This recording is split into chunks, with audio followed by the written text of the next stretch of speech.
Hey everybody, and welcome to The Void, a show dedicated to filling the void between being an employee and becoming self-employed. Most people refer to starting their own company as taking the leap, as if they're blindly jumping off a cliff and into the unknown. This show is here to help you understand that it doesn't have to be that way. As always, if you like what you're hearing on the show, please do us a favor and help share The Void with somebody else who might be wanting to start their own company.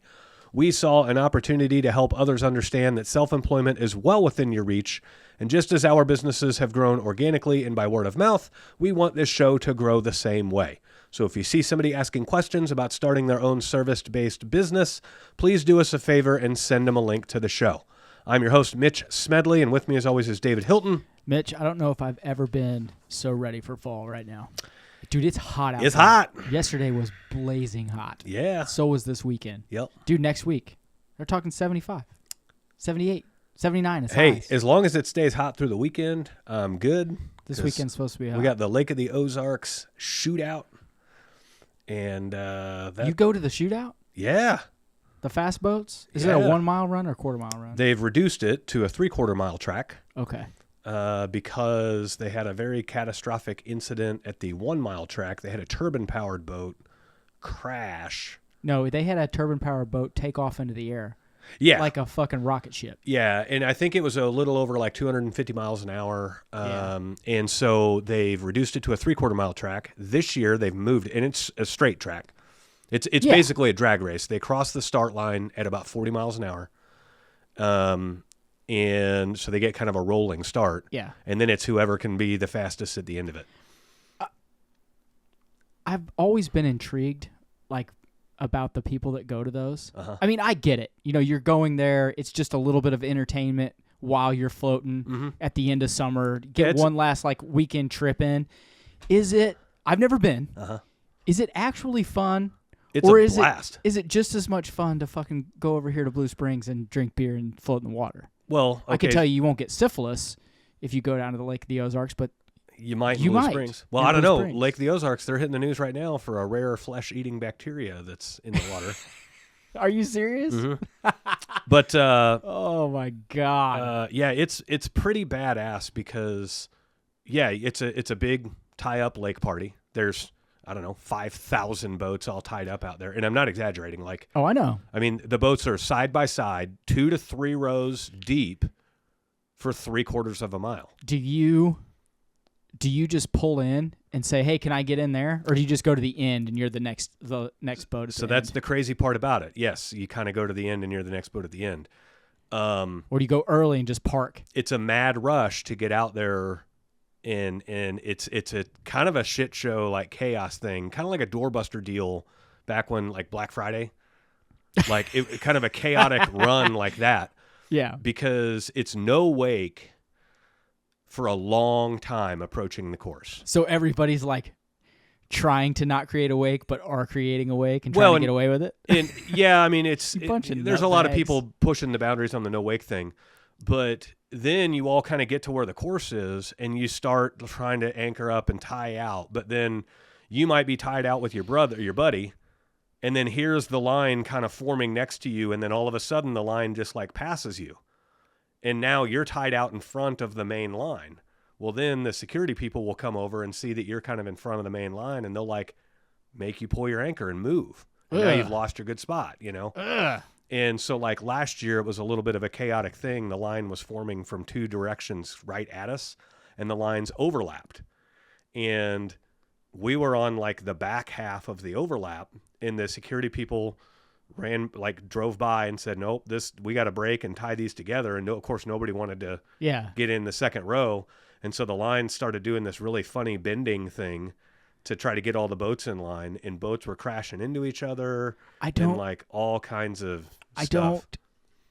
What is the draw there? It sounds like mad chaos. Uh-huh.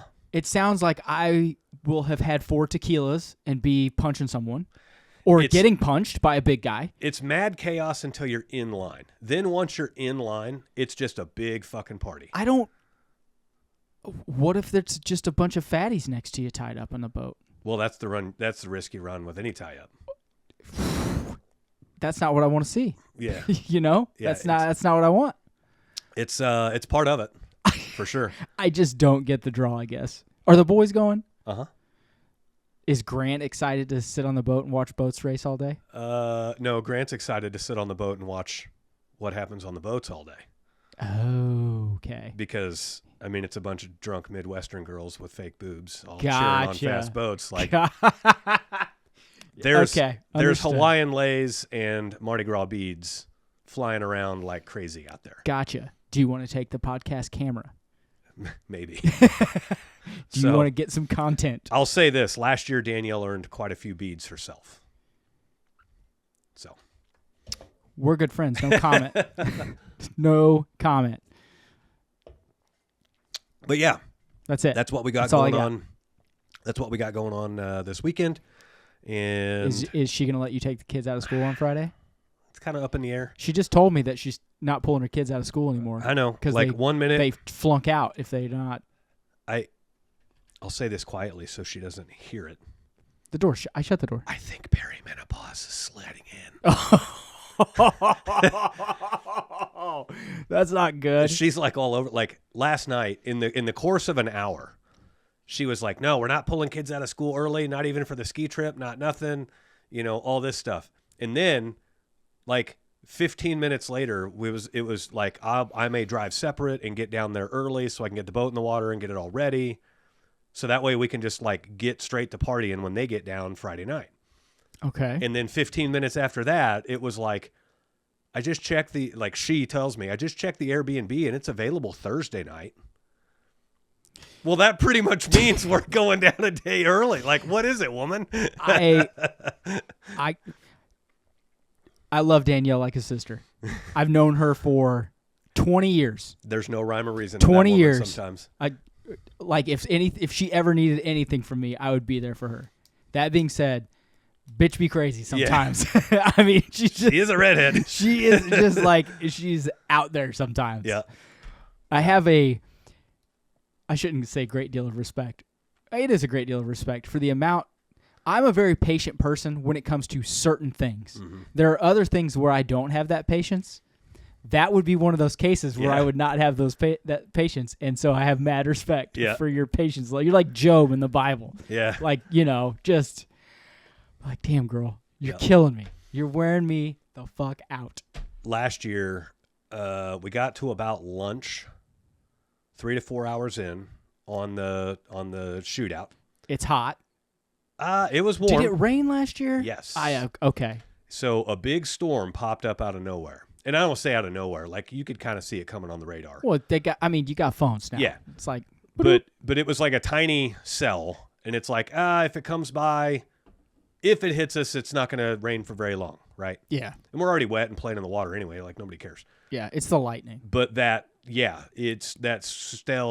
cell exploded and got huge.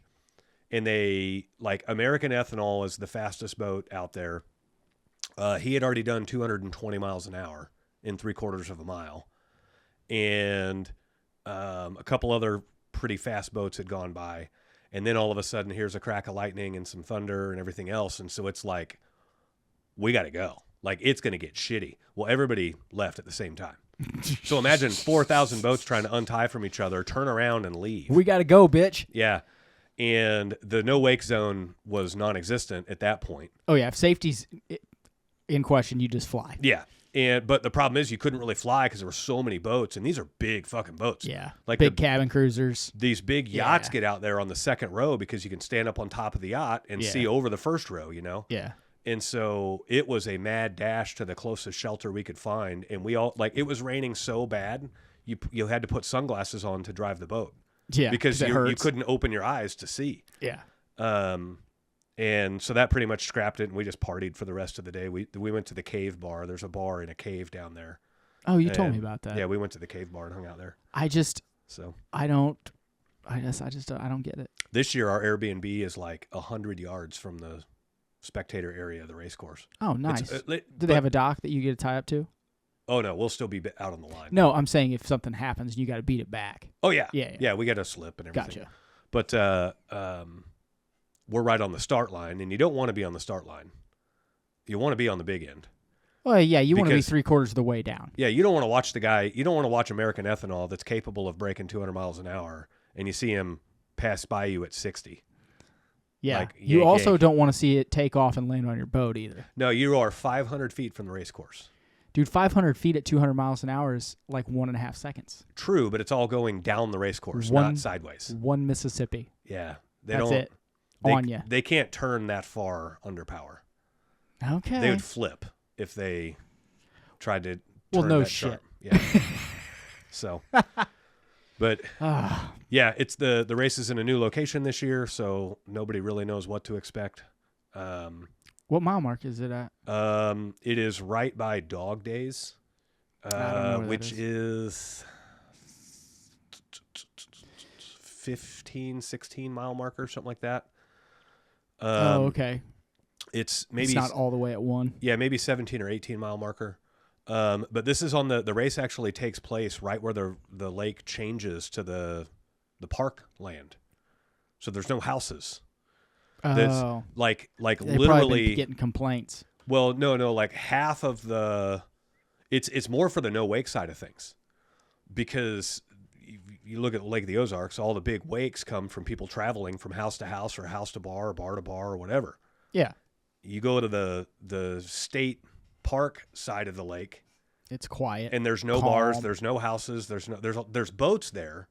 Yeah. But that's where a lot of fishing happens. They moved Party Cove to the state park area. That's just what I want. I want to be able to go fishing and then be like, what the hell? Who doesn't want to fish and look at titties at the same time? I like to keep my stuff separated. I like to focus on one thing at a time. I don't have ADHD. Yeah, it'll be interesting to see this year. The water should be insanely smooth with where it is this year, because essentially last year it's on the main channel, but for like 2 miles either side, it's a no wake zone. Yeah. Well, this is like they're blocking a whole section of the lake off, and so, and it's already no wake. I bet a lot of that had to do with that boat flipping too. Yeah, it could be. Like it was choppy. Yeah. You know. Yep. Oh well, it happens. But yeah, the boat I want to see is not going to be there. So, well, they're going to be there at the party, but they're not going to be racing. Does it fucking matter? It's the one matter? that double flipped way up high in the air. It doesn't matter. I know. I just wanted to see him fly by. You just wanted to see him flip up again? Someone will crash. There'll be a crash. At least one. Yeah, maybe. There's always at least one. They don't take off like that all the time, but there's usually at least one crash. Yeah. A piece of something flies off. Boat sucks into the water. That's what I'm more worried about than anything else, is a prop deciding to leave the chat. Are you tired of complex and high credit card processing fees? The Void Podcast has negotiated exclusive rates for the Void listeners. This program's tailored for trade businesses like yours, and if you're using House Call Pro, switch and you can expect to save $80 for every 10,000 you process per month. Don't let high processing fees drain your profits. Visit empowerpayments.com/the void or call us at 913-423-1265 now and unlock your savings. Yeah. Because they're surface drives on these boats. Yeah, I know. So those props leave the water, like half out of the water, I know. Yeah. And then that thing instead of going straight is all of a sudden going left. Yes. Yeah. Yeah. Wait. It doesn't matter. Clip. I mean, yeah, it would go right. Some of them counter rotate. Yeah. Their props, so you never know. That's what I'm more worried about. Mitch, what the fuck happened to your boat? Prop went through the hole when it sank on Lake of the Ozarks. Yep. You got boat insurance? Oh, of course. You know what I don't have on my boat? Boat insurance. Oh. Yeah. I had it on that little bitty shitty boat I had, and on this one I'm like, yeah, a boat of mine. Yeah. Well, and you have a loan. You have to have it probably. Well, right, but like still, I would not go uninsured on a boat of that value. Man, I should probably get insurance. Now I'm thinking about it. Dude, my fishing rods hit the bottom of the lake. I'm going to be depressed for a month. Right. Right. A month. Yeah. I'll just be crying at home. Yeah. You won't get anything out of me. Well. Be painful, buddy. They'll just take up residence next to the guns at the bottom of the lake. Damn boating accidents. Best buddies down there. Just hanging out. You want to get on to the show? Or yeah, what let's get on to the show. So if you're newly listening to the show, we are rehashing the original core episodes of the show where we go over the 6 core adversities that you need to overcome in order to successfully start your company. This is episode 207, which is a rehash of episode 7, core adversity number 3. Core adversity number 3 is community involvement work, finding ways to get involved in your community.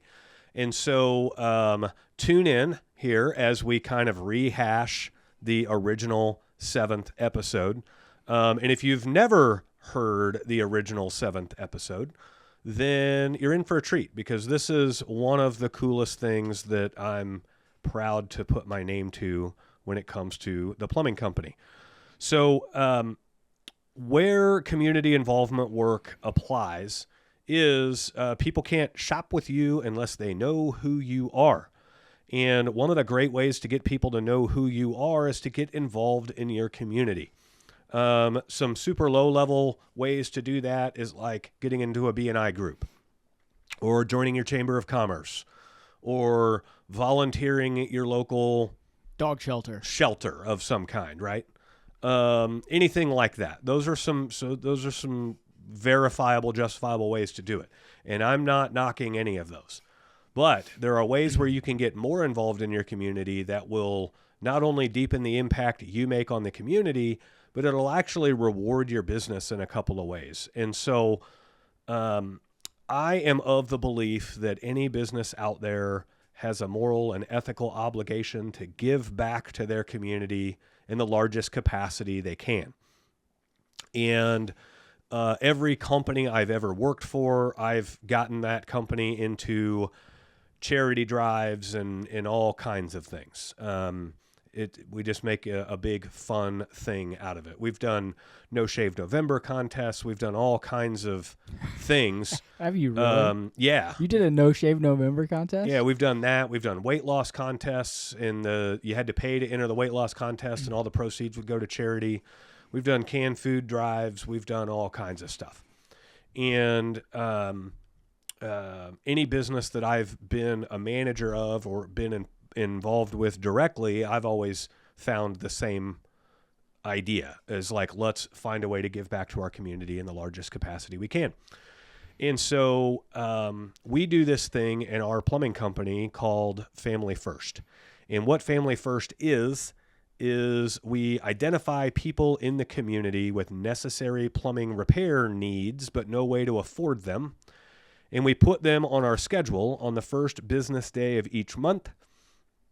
And we take care of those plumbing repairs absolutely free of charge for those companies.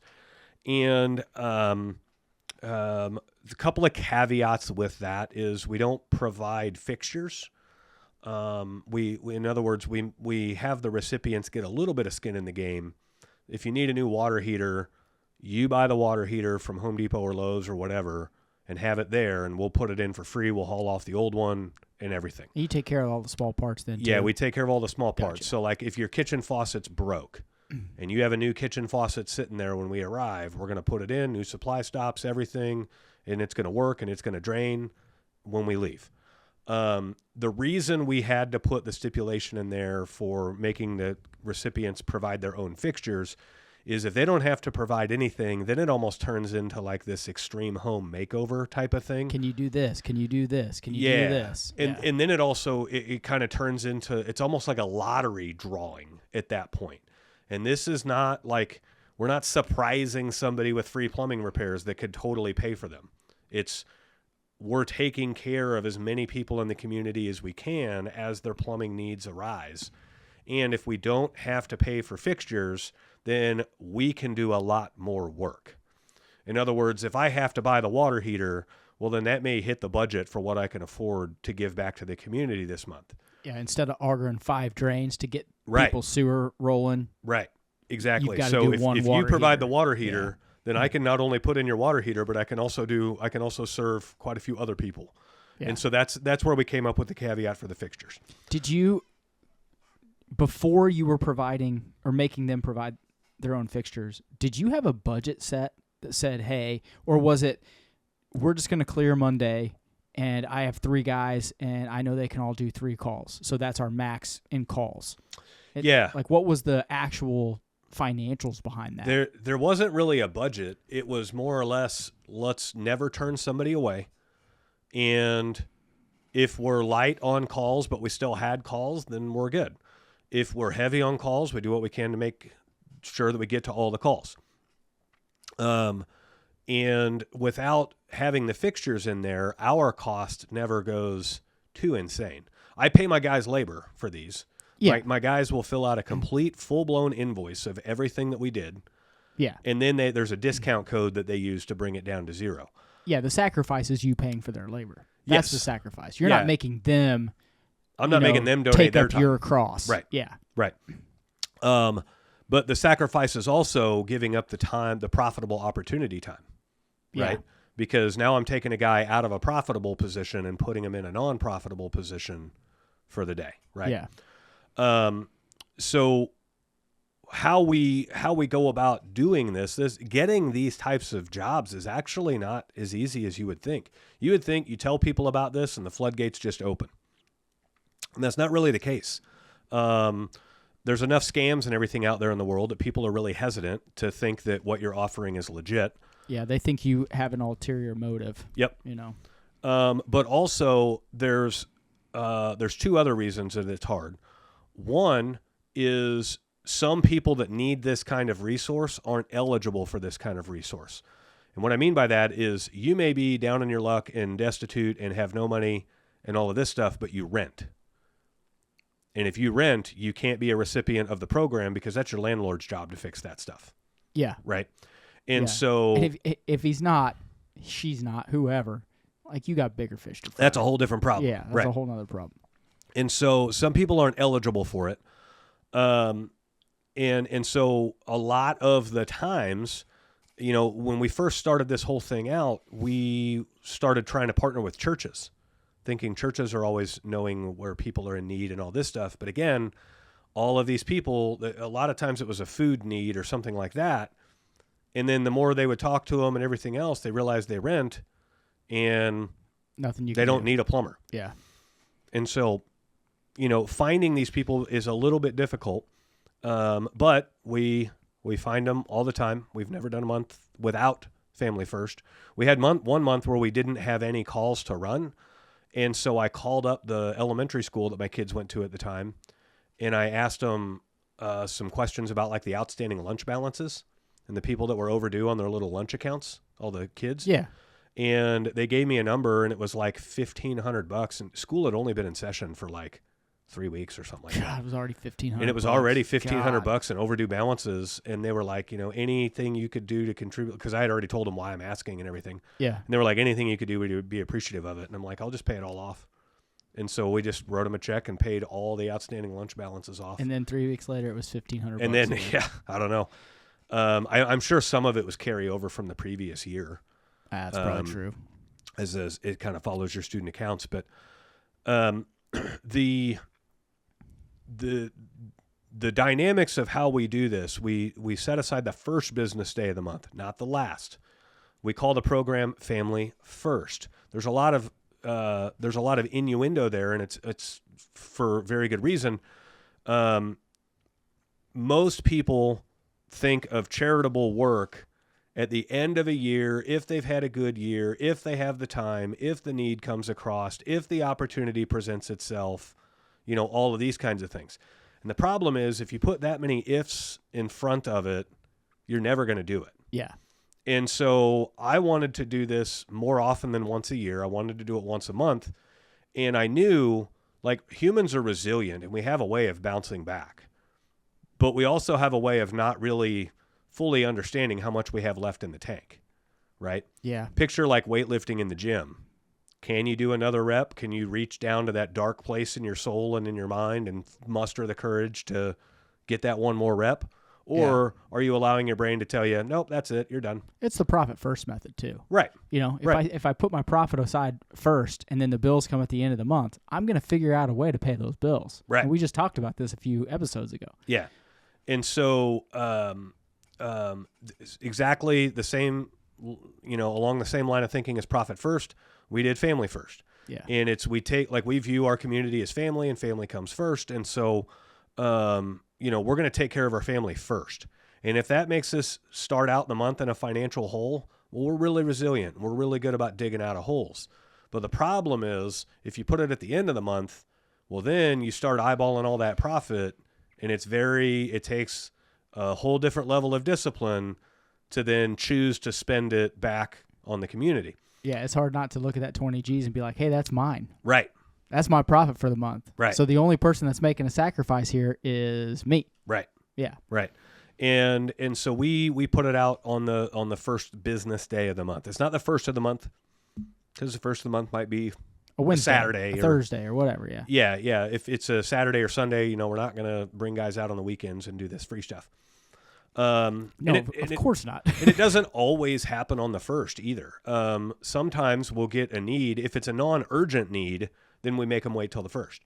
But sometimes we'll get a need that's urgent and can't wait. And so we call an audible and we take care of somebody mid-month. It just kind of depends. Yeah. But mechanically how we do it is we ask that the people email in their request to receive help from the Family First program. It's not there's no application. There's no, you don't have to prove to us that you don't have any money. You don't have to convince us with your sob story or anything. We take it at surface level that if you're asking for the assistance, we assume you need it. Yeah. And we aren't an official charity either. This is all just run through the company, no charity. To a lot of people thinking you can write this off, you can't, because you pay tax on profit. I'm not making a charitable donation because there is no charity tied to this. And so I'm literally just giving up profit. For a long time, I thought I could start a charity and then have the business donate money to the charity and write it off, and then let the charity spend the money back with the business to pay for the repairs. But then I'm back into a profitable scenario and all of that. But it is a tax write-off. It's just not a write-off. You're paying your guys to do the work. That's a business expense. Okay, so you're not going to be paying taxes on that is lowering your tax liability. Yes. Your parts and material and all that stuff, those are expenses. Yeah. So whatever they do, it's lowering your tax liability because you bought more parts and equipment or whatever else. Yeah, it definitely lowers the taxable income, but not in a write-off fashion. No. A write-off fashion is like I bought a vehicle and the IRS wants me to depreciate it over 5 years, and I choose to write the whole thing off in 1 year. That's a write-off, right? This just lowers my tax liability because it reduces the amount of profit we make. Yeah. But which is a catch-22 because we just want to make profit. Yeah. Yeah. Yeah, it is. But it is. But being in the home service industry, if you can agree with the idea that every business has a moral and ethical obligation to give back to their community in the largest capacity they can, then being in a home service business makes it really easy to do that, because I just do the same craft that we do day in and day out. I do it for free. Right? Yeah. But you might be in a business where you can't really do it for free. I got a buddy of mine that sells permanent holiday lighting. You're not going to go do permanent holiday lights for free on somebody's house, typically. So, but you may offer to go string up some temporary Christmas lights for free, give somebody some Christmas joy, right? Maybe a single mom whose kid is in the hospital and she doesn't have time to decorate the house and this and that. So you want to, be a strong pillar in your community, go out there, put up lights, and maybe make that family's Christmas. Yeah. Yeah. There's always, what's interesting to me, and we've had trade winds long enough now, there are always ways to give back and be involved in your community. Mm-hmm. It doesn't have to be the Family First program. I will say this, a lot of guys that have come through trade winds have completely robbed and duplicated the Family First program. And what do we tell them? Good. Thank you. Yeah. Keep doing it. If you're listening to this show and you're not in trade winds, but you still want to do the Family First program, rob and duplicate. Yeah, listen up. Do it. Figure out how we do it. Yeah. And it's not complicated. We don't care. Mitch doesn't care. The more, and I think especially more of these, I feel like I am so old when I say these days. You know what I mean? But these days, it's tough out there, you know? This can really make a difference in your community. We talk about all the time that, people that want big government are looking up to the government and this and that and blah, blah, blah. Real change happens in your neighborhood. Yeah. It happens in your community. Yep. Be part of the change. Be part of the reason that, you've helped someone have a hot shower. Right. For the first time in 2 months because they couldn't afford that hot water heater. Right. Make a change on a local level. Right. Yeah, it's hard to affect change nationally until you can affect change locally, and this is a great way to do that. And it's one of those things where, like, as a business owner, you're wearing multiple hats. This is one where you truly have to envision taking your profitability hat off and putting your charitable hat on, because you don't want to wear them both, because then that's going to make you short the recipient of the charitable side of things. You're going to short them quite a bit because you're too worried about profit. Yeah, it's a contradiction. Yes. In the original episode, we referred to it as a dichotomy, and you guys challenged me on if I knew what dichotomy even meant. What does dichotomy mean, Mitch? It means two opposing things can both be true at the same time. So, I watched that. That's kind of like the Yeah, dichotomy of soldiers at war. They want peace, but they'll kill you too. You know what I mean? It's That's a dark analogy, but yeah. Yeah. I didn't know that was a weird left turn, but I like it. It's a very good analogy. They actually talk about it in Full Metal Jacket. Great movie. Haven't seen that in a while. Yeah. It is a good movie. They talk about it in the second half. Full Metal Jacket's great movie, kind of broke up in two halves. Yeah, it's a 2-part movie. Yeah. Well, it's one part, but there's just a very obvious scene change in the middle of it. Yes. And they talk about this in the second half, the dichotomy of war. But so we we don't ever want to turn anybody away, but we focus everybody on that first day of the month when we do this. Yeah. And and to back up just a second about taking off the profitability hat and putting on the community hat. I think I might have said this in the first version of this show. I don't remember, but it is marketing. Like, this will generate calls that will in turn make money. Yeah.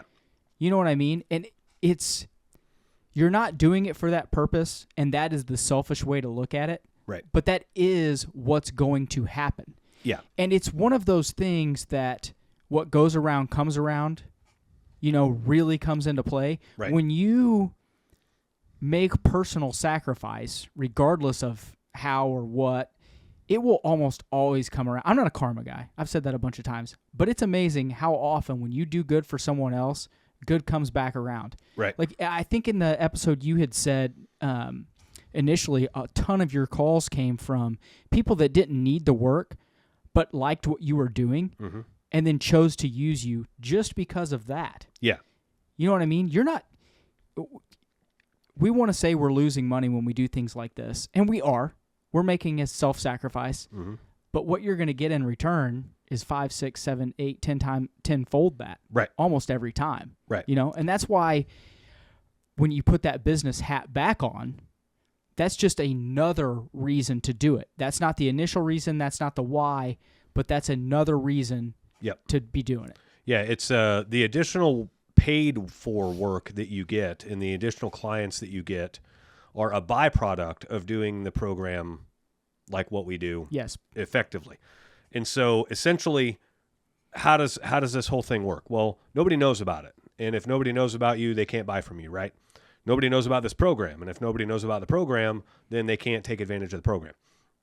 And so we have to publicize it. But you got to be a little careful when you're publicizing this kind of stuff because you don't want to come off like you're bragging that you do charity work, right?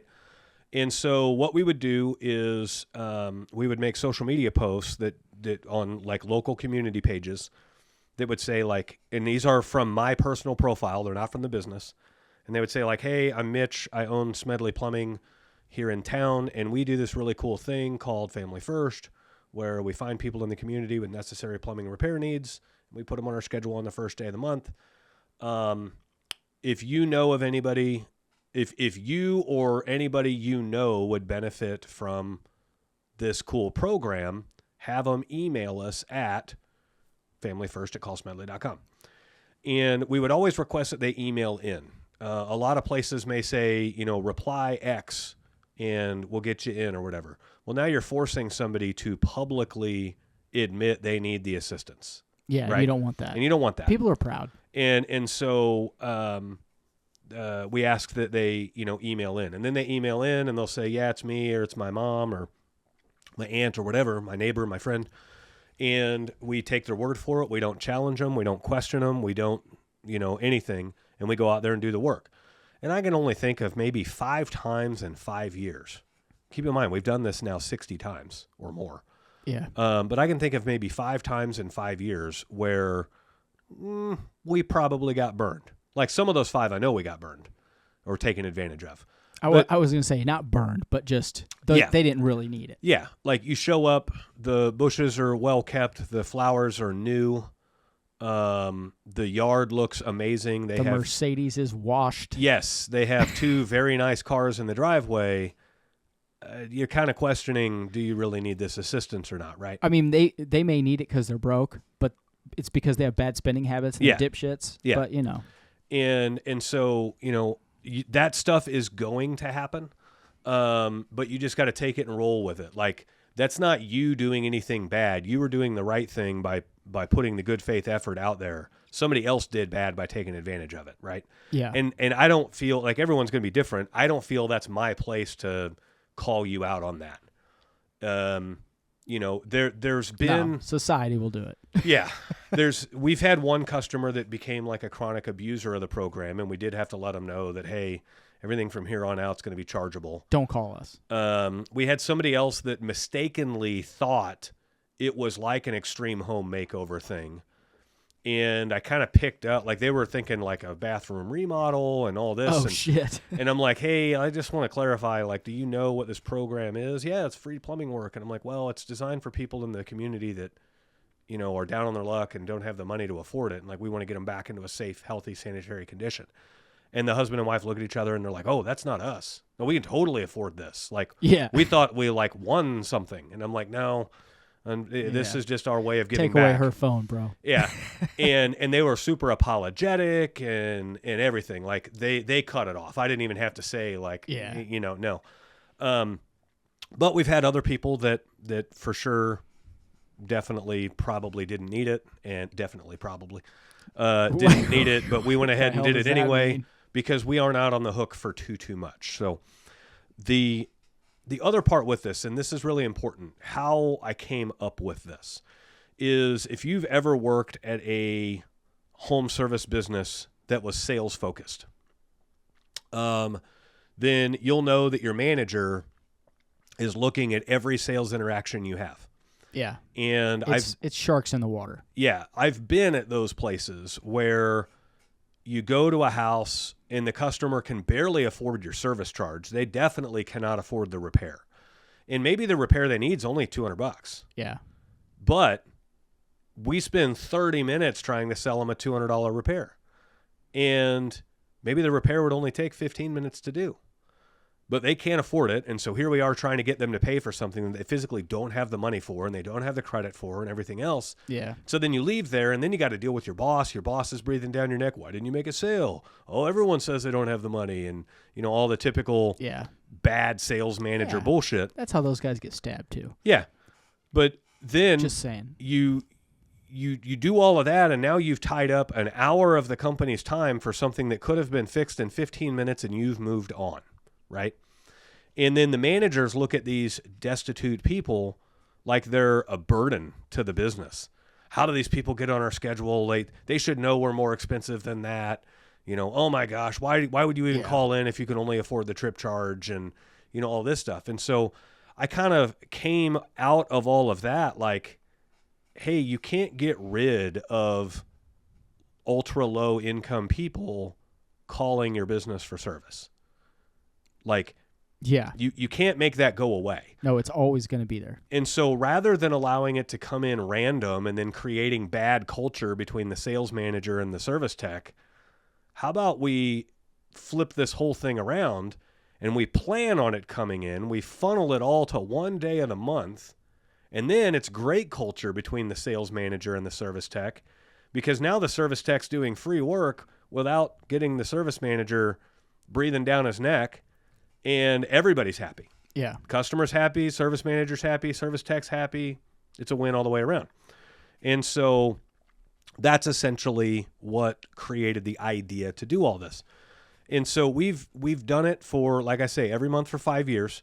And to get kind of back to where you were at with things, we didn't intend on it being this way, but it turned into quite a neat branding opportunity for our company. Yeah. You know, branding is the MO of what your company is, right? So in other words, if I said Neiman Marcus, you would think high-end clothing. Yeah. Right? That's their brand. Yeah. If I said Nike, you would think overpriced tennis shoes and athletic clothing. Yes. Right? That's their brand. That's who they are. If I said Adidas, you think soccer. They've branded themselves very well on the side. I mean, they do other things too, but I love Adidas shoes. They fit me the best. They're super comfortable. I love them. And so establishing this type of behavior, especially when you've done it every day or every month, you know, for so long, it just becomes that's your brand. That's who you are. Yeah. And so now there'll actually be people that post on these community groups and they'll say, hey, I need some help. I got these plumbing repairs I need done and I don't have any money. So it's not like who's the cheapest and all of this stuff. It's I'm broke and I need this done. They're reaching out looking for a handout, right? And I don't ever like handouts, but I do like hand-ups. I'll give you a hand up, but I don't necessarily get your mind out of it. Dude, I didn't say anything. I'll give you a hand up, but I don't like giving you a handout because the handout reinforces just come to me the next time you need help. The hand up is like, I got you on this one, but you got to get yourself on the next one kind of thing. Yeah, let's get your shit together, dog. Right.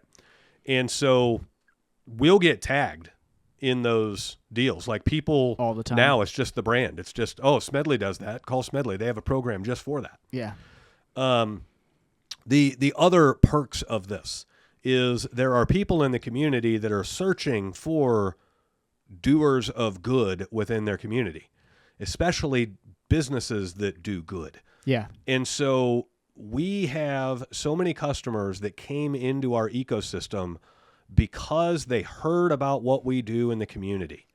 And the moment they heard about it, they put a little note in their brain that said, if I ever need plumbing, I'm calling Smedley. And so we'll ask them how they heard about us. And they're like, oh, I've just heard all the wonderful things you do in the community. And so whenever it came time for me to get a plumbing repair, I knew who I was supporting. Yeah. Right. And they're not looking for the free thing. If they got to give their money somewhere, they might as well give it to the company that's supporting the community. Yeah. Right. The other way that this helps is, you know, Google reviews are very important. Always have been. I don't know if they always will be, but they still are right now. And these are great Google review opportunities. This person can't afford to pay your bill, but they can afford to leave you a 5-star Google review. And so, like, you're getting some sort of payment from that, right? Yeah. And the least, I mean, if I'm doing all this work for free, the least you could do is give me a 5-star review. Yeah, even if I have to type it for you right here in front of me. Right. Right. I'll do it. And the final way this helps is the person that received your benefit from your program. You've now turned that person into the biggest cheerleader and biggest promoter of your company in existence. You know, I was referencing somebody was needing free work, and we get tagged, right? Yeah. Well, literally like 2 days ago, somebody posted in the Independence community page, which is like 10 miles from here. Somebody posted in the Independence community page that they needed plumbing work and they have zero money. They're on state assistance. They have no money, right? And so they post in the group, and one of our Family First recipients from the first year we were in business tagged us in it. And it's this wonderful glowing thing. Oh my gosh, call Smedley Plumbing. They're amazing. They have this program that'll get you taken care of. They're just all around great people and all this. And it's like, yeah, that's the brand image that we want out there, right? Yeah. And I didn't pay a dime for it other than donating my time on 1 day a month. Yeah.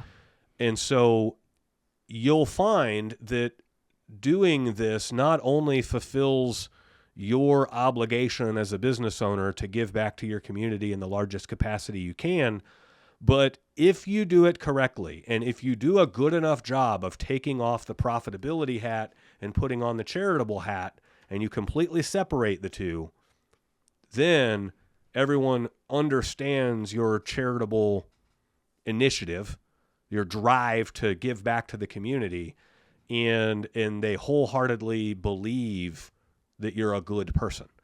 And so the final way this helps in business, we actually have it as a part of our sales process that we mention it to all of our customers. Hey, we do this thing. If you or anybody you know would benefit from it, keep it in mind, right? Yeah. Well, now I take a customer. Let's say I'm at your house. You and I have never met before. You've never used our company before. And I just told you that we give back to the community at a very direct and very large capacity. Well, now if that price for the repair is a little higher than you were expecting, you're probably still okay with it because at least they're giving back to the community, right? Yeah. It's a little bit different than feeling like you're overpaying for a repair just to pad the owner's pocket. No, they feel like they are in turn like helping the community as well. Exactly. And to your point before we move on, or before you moved on, I'm sorry. Say that person gets on their feet and they're successful. Yeah. They're your customer for life. Right. You know Right. what I mean? Say that person ends up owning an apartment complex somewhere. Like, you never know how far that one little act of charity can go. It's the butterfly effect. It is the butterfly effect. Yeah. We have, you and I both know business owners, and some of them that are in our group. They don't do the program like you do, but they will, they'll volunteer to Soup Kitchen or the VFW, and they'll pay their employees to go there with them and do it, and they will wear their swag. Yep. They'll wear their uniform. Yep. That's the same thing. It doesn't have to be scheduling and going to someone's house and, giving work away for free. It can be anything. Yeah. That's community involvement that plants that seed into everyone's head that's involved with whatever you're doing. Yeah. And then, they put you on a platform inside of your community, and always, like what you were saying about branding, always will remember you. Yes. You're planting that seed. That's what you're doing more than anything. Yeah. Yeah, before we get on to other ways that you can do this, let me pimp out some Field Pulse stuff here. Field Pulse is the service management software for your field service business. Whether you're a small business looking to grow or a larger company looking to scale, it's got everything you need all in one platform. Advanced features for your CRM, for your estimates and your invoices, for scheduling and dispatching, for good, better, best proposals, for maintenance plans, price books, you name it. And yes, the Tradewinds price book uploads into Field Pulse. Plus, Field Pulse integrates with softwares you're already using, like QuickBooks Online, QuickBooks Desktop, all of those things. So you can hit the ground running without changing everything about how you work. By simplifying your day-to-day operations, Field Pulse saves you time, keeps your team organized, and gives you the tools to increase profitability. It's not just us saying this. Field Pulse has earned a 4.8-star rating across nearly 600 reviews. So to learn more, head over to fieldpulse.com. That's field, Pulse.com. So, Almost forgot about that. yeah. New stuff. I love it. So other ways that you can give back. Let's say that you're in an industry that you can't donate your direct service to the community. Let's say you do mortgages. You're not going to go donate a mortgage to somebody. What would you do if you were... In those cases, you just got to stroke a big check. It's just... Everyone likes getting a big check, man. Yeah. But you don't want to, I'm not going to tell you how to do your charitable stuff. There's a funny line. I used to post all these kinds of posts about, today we took care of this customer. Today we took care of this customer. Today we took care of this customer, and all this kind of stuff. Yeah. And then it got to the point where it felt like I was bragging about our charitable goods. And so I had to kind of retool the stories that I was writing, and I had to make it come off as more of like inspiring other businesses to do this rather than the whole look at me, do good kind of thing. Yeah. And with doing all of that, you do get people that question you and ask, how can I do something like that and everything else. Some of your trades businesses might not be allowed, you might not be able to do that, right?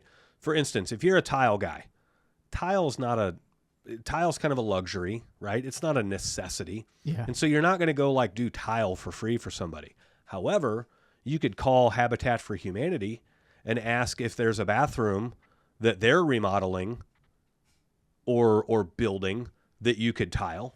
Yeah. Right? You can get into some avenues like that. The way that I would look at it is like the last option, the last resort is writing a check ambiguously. Like blindly writing a check to a charity. Well, it's the most impersonal. Correct. Even though sometimes it's the most sacrificial. But inside of the Habitat for Humanity or the work you're doing where you're creating that like spider web, those relationships that you're building, looking someone in the eye, shaking their hand, that type of connection lasts a lot longer and is more memorable than stroking a check. Yeah. Yeah. Let's say you are in a position where you can't provide your direct services and all you can do is write a check. Try to write a check plus. In other words, write the check, but then also have your team volunteer at the thing, whatever their thing is, right? Yeah. Your Chamber of Commerce is actually a charitable thing. And so a lot of times you can donate your time to the Chamber of Commerce. Sometimes you might be manning a booth at a street fair for a charity. There's a lot of ways where you can donate with your time and talents first before you donate with your financial resources. Yeah. So, but just know that, like, challenge yourself a little bit. And if you think that all you can do is write the check, pause and try to find other ways to give back. Yeah. If you can't write the check. Yeah. If you, if you can't write the check. I got a buddy of mine that owns a mortgage company, and like, he's so busy with mortgages and everything else. Like, there's no way. Yeah.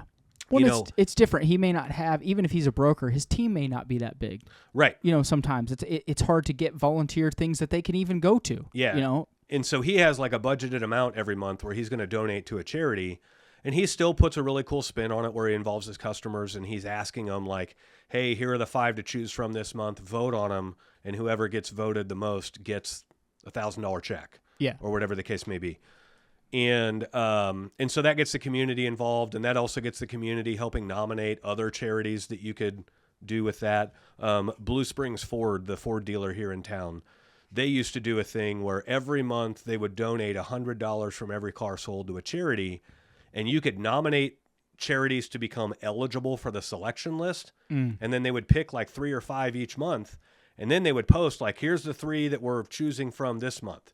And you'd see like your charity up there, and then now you're sharing their stuff, trying to get more people to vote for you and all this. And so there's ways where you can maximize it and get extra visibility out of it. But keep in mind, the root purpose of it all is to be a business that's giving back in your community. Yeah.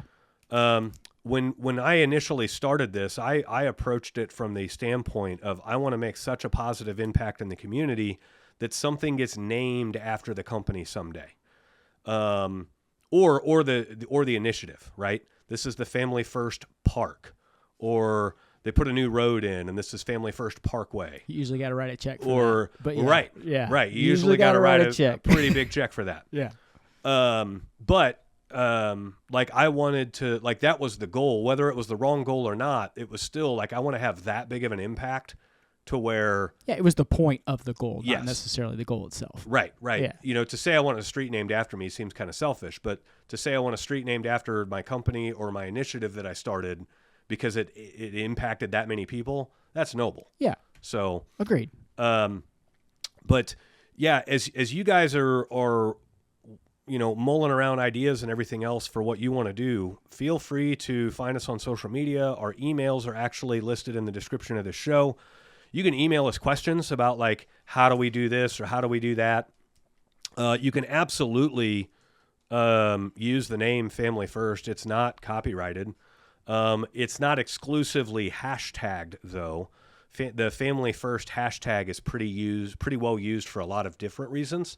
And back when we did this show originally, we came up with a very unique hashtag that had never been used before, and that hashtag was Find the Need, Fill the Void.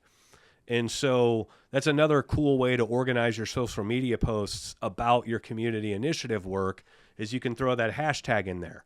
Well, then you can go to social media platforms and search that hashtag and find other people that have done it. I'm going to do it right now, actually. Right now. Right today. now. We are going to Instagram. I'm going to go to Instagram first. I'm going to Instagram. That I don't know if I've ever heard it sound like it was being said by such an old man in my life. We're going to Instagram today. We're going to go on the Instawebagramma. Not going to work here anymore. Nah, anyway. not going to work here anymore anyway, huh? Okay, so here we are. As a part of our, so here's a guy that does alarms, Kyle Harris. He's actually local here to Kansas City. As a part of our community involvement work, we are giving away 1 remote start and alarm today. We offer this program to others in need who may have had their vehicle stolen or broken into. We want to give them the peace of mind of security for their vehicle. Hey, that's you. Yeah. Kind of funny how that works, right? So here's another one where Kyle Harris did it. Here's one where RES Plumbing Woodbridge did a pay it forward day, and they hashtagged it, find the need, fill the void. Diaz Plumbing, our buddy George Diaz. He's got his own personal hashtag too, the Diaz difference. Yep. And then, of course, there's a whole host of them from mine. Now let's go to Facebook and see. And, of course, I'm not reading them all, but I'm reading a lot of them. Hashtag. Should have made you screen record this. I could have put it up. Need fill the void. Nothing. I'm just kidding. No, I don't know. Hometown Plumbing Services. Randy Pratt Plumbing Services. Hometown. That's not Colton, is it? It is Colton. Colton Marlette. Good dude. Faye Plumbing Services. Another one from Hometown. Redemption Plumbing. Tennessee's Choice Plumbing. T-Rizzle, get out of here. S&S Plumbing System. So obviously this whole thing, Elite Performance Plumbing, this whole thing falls on plumbers a little bit more than most, just because I'm in the plumbing space, and I had a plumbing business, and Dave is less involved on social media, or at least he used to be. Hey, I've come a long way, but yeah, I want to stab people on social media, so I try to stay off as much as possible. Yeah, but feel free to use that hashtag when you're doing this, because it's pretty cool. If you ever see that hashtag being used, this is the only place it's ever used, and so you know that business listens to this show, but also you know that they're doing what they can to take care of their community. So makes it kind of a fun way to recap all of that. So I'm gonna wrap this thing up by saying we've been in business 5 years, 5 years in like 2 weeks, and I pulled a report this morning. We have crested over $100,000 in free plumbing work given back to the community, absolutely free of charge. So that's good on you, dog. That's a lot. But it means even more to the people than it does to the business. The people that received that, right? We've got a lot of stories. If you want some cool stories, go back and listen to the original episode 7, and you'll get to hear some cool stories about. There's a couple in there, yeah. Yeah, about people that we've taken care of that didn't have water or hot water or running drains for many years before we stepped in and took care of the problem. So. Until next week, guys, we will see you later. See you.